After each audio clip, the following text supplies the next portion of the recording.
નમસ્કાર, સત્યમેવ જયતે લાઈવ ન્યૂઝમાં આપનું સ્વાગત છે। વડોદરા ગ્રામ્યમાં ડિગ્રી અને લાયસન્સ વગર એલોપેથી સારવાર કરતા કથિત બોગસ ડોક્ટરને એસઓજી પોલીસે ઝડપી પાડ્યો છે। વડોદરા ગ્રામ્ય જિલ્લામાં બોગસ ડોક્ટરો સામે પોલીસ દ્વારા કાર્યવાહી તેજ કરવામાં આવી છે। પોલીસ અધિકારીઓની સૂચનાના પગલે એસઓજી દ્વારા ઓપરેશન પરાક્રમ અંતર્ગત પેટ્રોલિંગ અને તપાસ હાથ ધરવામાં આવી રહી હતી।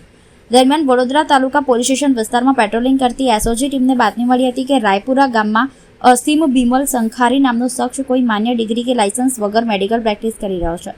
બાતમીના આધારે એસઓજીની ટીમે રાયપુરા પીએસસીના જવાબદાર અધિકારીને સાથે રાખી સ્થળ પર દરોડો પાડ્યો હતો। પોલીસે અસીમ બિમલ સંખારીને કથિત રીતે ડોક્ટર તરીકે પ્રેક્ટિસ કરતા ઝડપી પાડ્યો હતો। પોલીસના જણાવ્યા મુજબ આરોપી પાસે માન્ય ડોક્ટરી ડિગ્રી કે લાયસન્સ ન હોવા છતાં તે દર્દીઓને સારવાર આપતો હતો અને દવાખાનામાં એલોપેથી દવાઓનો જથ્થો પણ રાખતો હતો।